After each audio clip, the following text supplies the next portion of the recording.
Welcome to Real Voices of Happy Valley with Viv and Dave. In this episode, we talk to long-term Hebden Bridge resident Clare Donegan, originally from Dublin. Splendid woman, isn't she? She is indeed, Yes, and full of cheer and laughter. It's great. We've divided this into two, because the first one here is talking about being a forest therapy guide. Yeah, and it naturally divides into two because this is all about nature and sessions that she runs in the woods as a guide to forest therapy. And at the same time, we're going to upload our chat with her about her international youth dance projects. Yeah. That will follow as episode 93, which you can hear immediately after this.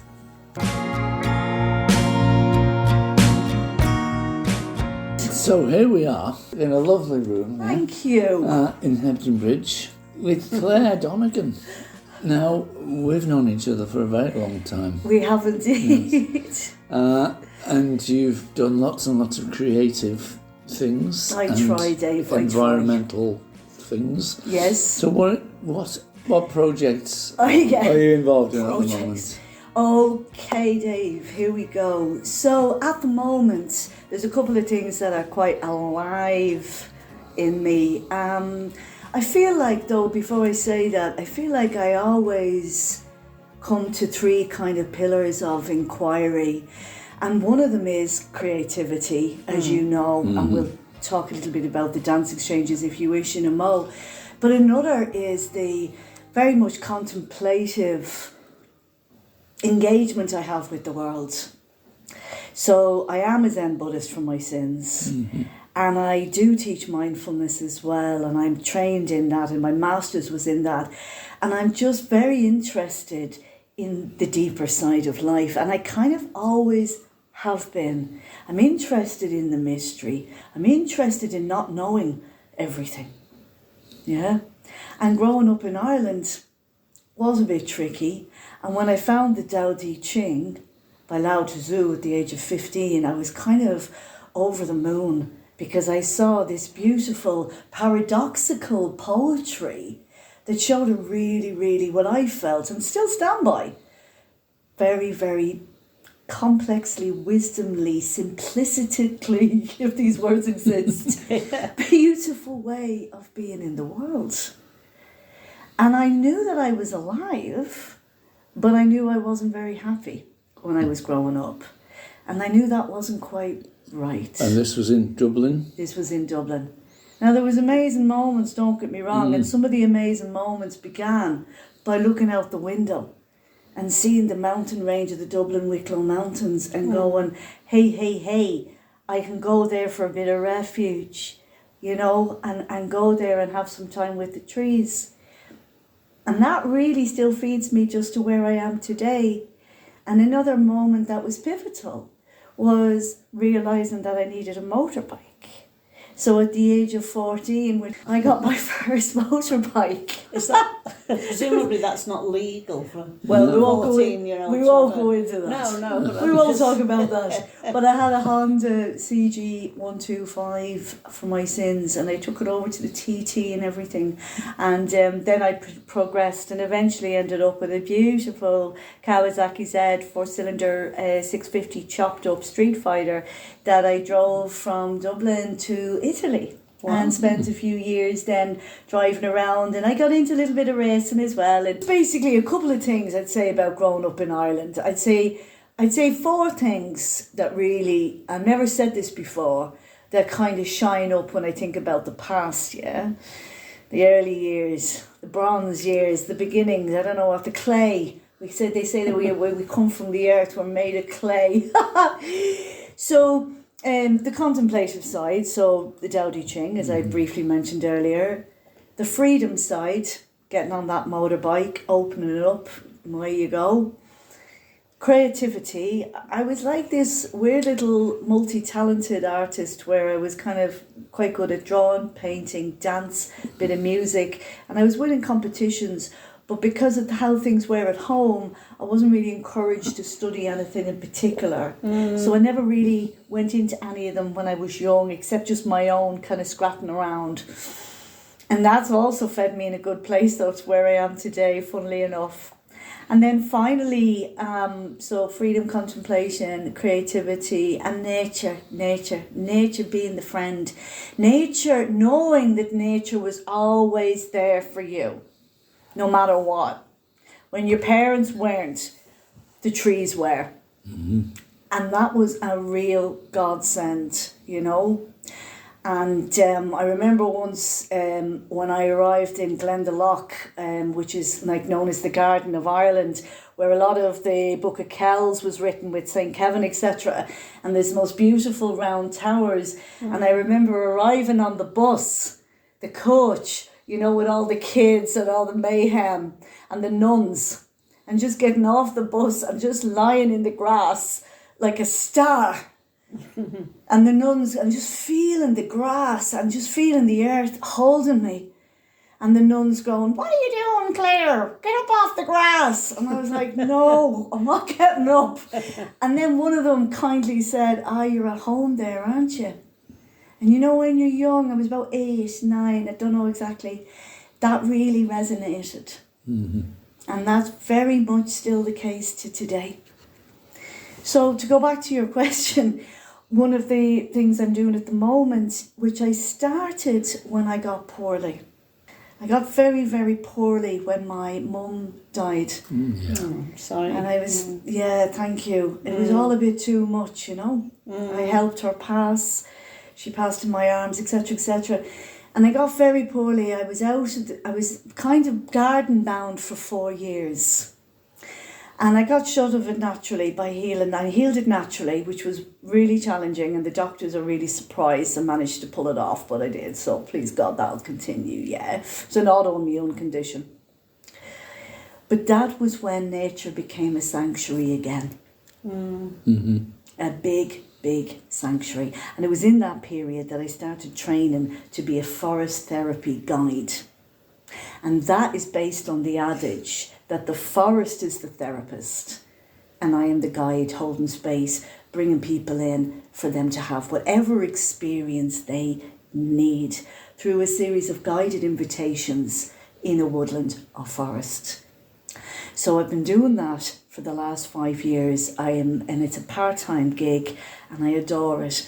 And I did regular ones during the pandemic at the Hardcastle Crags. And I had so many interesting people coming in. I had police officers, window cleaners, hairdressers, a real montage of the day-to-day society. And I brought them on a journey for just 2.5 hours, a contemplative experience into nature.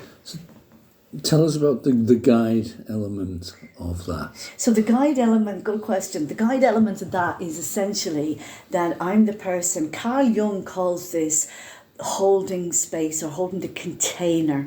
So say you guys rocked up. I would basically say, right guys, welcome, you know, thank you for coming, all of the kind of preliminaries. And then I would guide you. So I would say, here's an invitation. Go off for 15 minutes and have a look at do this if you wish. It's always open invitations. And then you would come back and share if you wish in the group. Then I would guide you again and again and again. So it's a guiding process of invitations that are very sensory. And we look at 6, 7 senses. We go beyond just the kind of initial 5 senses. And then I keep bringing back to this sharing place. And people have had some very profound experiences because you know how nature is. Nature is very non-judgmental. So one of the invitations is like, which is based on the notion of the sit spot, which you'll hear in different courses around ecology, deep ecology. Different practitioners will know about the sit spot. And I think that probably comes from Druidry originally. These aren't new, particularly what I'm doing here. This isn't a new thing.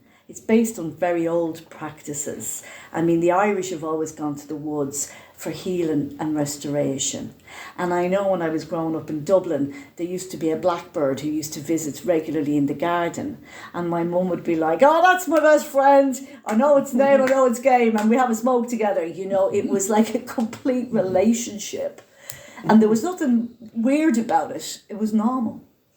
Yeah, it was absolutely normal.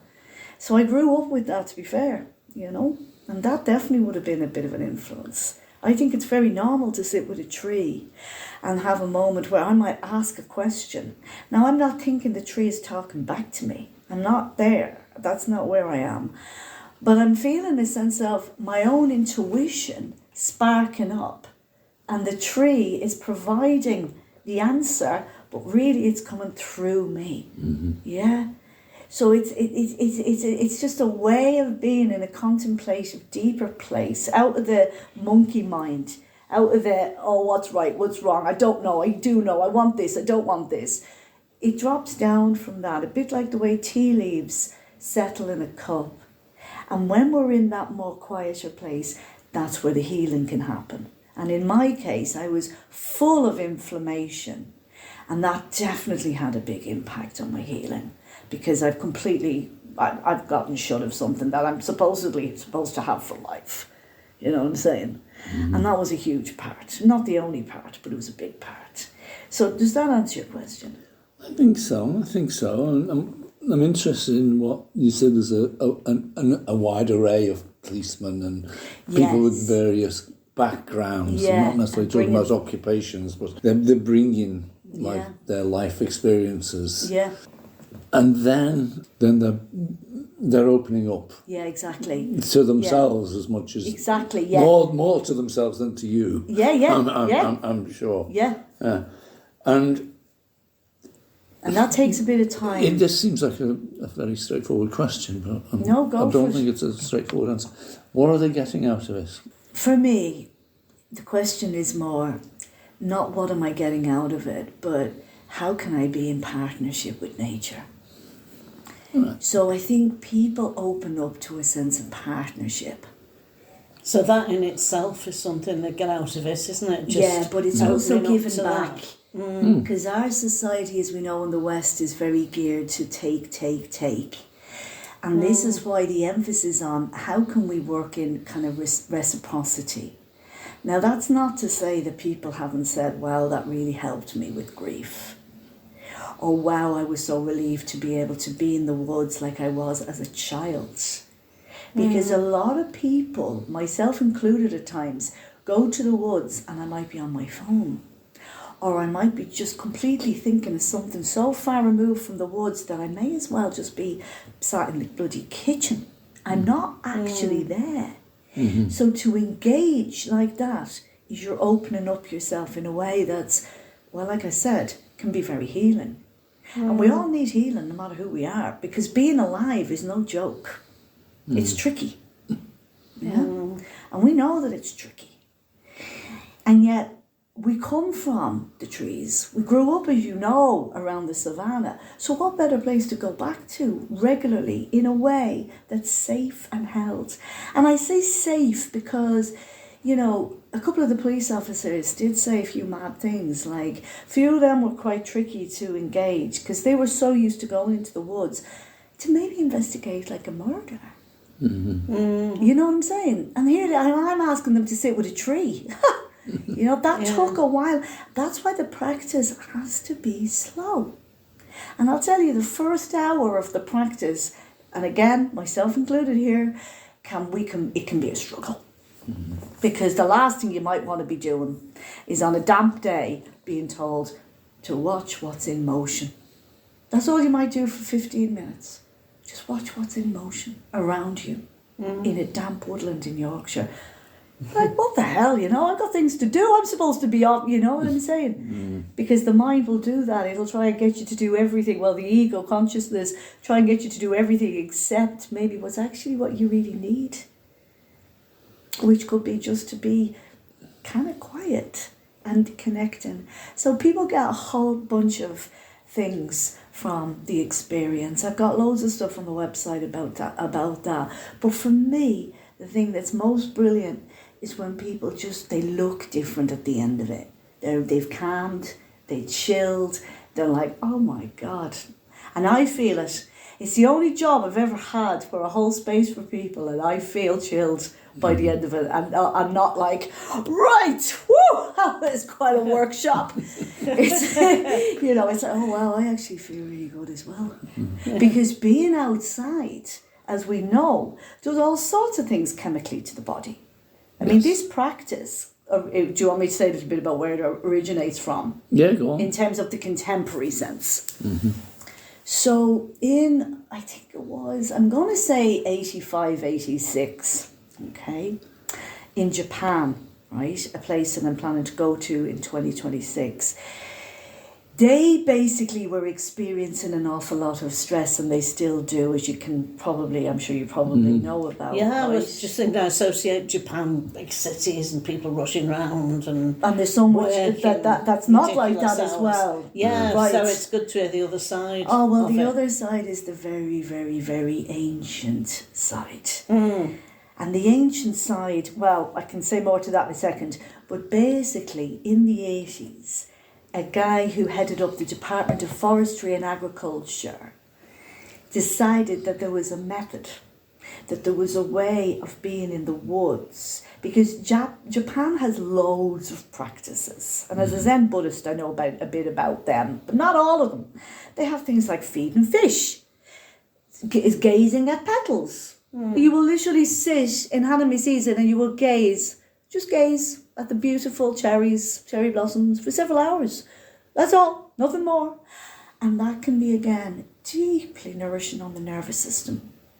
So this particular practice, Shinrin Yoko, which means bathing in the forest atmosphere, began in this kind of period, and they looked at how the forest gives off all these phytoncides, which are all these chemicals. And they give off these chemicals to ward different animals from basically attacking them. So they give them off as a way of kind of protecting themselves. But it just so happens that those phytoncides are really good for anti-killer cells, and they ward off basically cancer. Okay, so they've been proven now. Is it it's non-killer cells or anti-killer cells?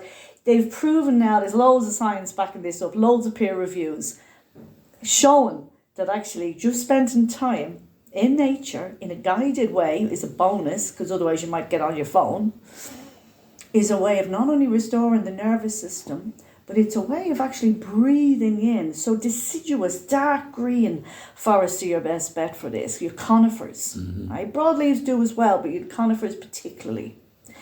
And these phytoncides can actually benefit the body in a way that's actually really quite profound. But it's a practice, and you need to be doing it every few months to continue the benefits. It also drops cortisol, and we all know that's the main stress hormone. So so that's more of what people get. They get it. So it's very much a holistic kind of package. You've got your, biological, your physical, your metaphysical, and then you've got your kind of spiritual, mental health, all of that. And I suspect that virtually everybody has touched this somehow. I know people who've got fishing, they sit by a riverbank all day, sometimes all night, and get some element of that. Yeah, 100%. People who like to sort of go and forage and walk in the woods. Yeah. And even a bit of mental health gardening. Practitioners have been saying for years. But this is a little bit trickier. Oh yes, because I it doesn't involve you're getting going deeper. out and because you're not going out to seek out plants. You're just going out to be. So it really is a practice of human being as opposed to human doing. Human being, that's good. That's John Kabat-Zinn, that's not mine, that's John Kabat-Zinn. So you do group activities, have you got any coming up? I have actually, Dave. I've got one coming up on Sunday the 23rd of November. Oh, right. So in a few weeks, and there's a few people already booked on, so I have a couple of seats left if anyone's interested. And they do that through your website. Which is? Just claredonegan.com. And then I'm actually going to do one on New Year's Day. Yeah. Oh, right. I've got it, yeah. That sounds is a nice great way time. to Yes, start the year. that's what I hope. That's what I think. Well, because I'm not partying like I used to, I thought, what would I really like to do? And I thought, that's what I'd actually really like to do. Excellent. So, yeah, New What Year's a great Day. way to start off a new year. Well, yes, and you are very welcome to come along as a gift if you're interested. Thank you. We might might take you do. up on that, yeah. Well, bear it in mind. Yes, It'll be a morning gig. I'll probably do 11 o'clock, and it'll be finished by about 1:30. So it'll be about two and a half where hours. will that be? We'll be meeting at Knockclough. Right. Yeah. Oh, right, yeah. So nice and local. Well, no. kind of. Yeah. But No. you'd be very welcome if you know if you're. Yeah. And it'd be interesting because I know Knockclough. I say I know Knockclough really well, but I probably don't. Well, maybe you'll learn very new things about it because you'll be doing it in a different way. What's the age range for people? It is an adults only gig, and it is adults only. Yeah. Because it's a time for people to have time for themselves. Yeah. And it's also the same with animals. There's obviously squirrels, there's all sorts of mammals around, but I'm asking people as well, people don't bring dogs. Yeah. So it's an adult only gig at this point. Well, it's good to clear that up so that, One of the first times I went to Knockclough once, I saw a muntjac deer, but only because our dog was chasing it around. Oh, yeah. I just, you can see a lot in Knockclough. Yeah. But in the future, I might offer a light version for children. We're going to leave Clare at that point. Episode 93, which is already uploaded and you can listen to immediately, is us talking to Clare about international dance projects that she was involved in before she became a forest therapist, and something she might return to.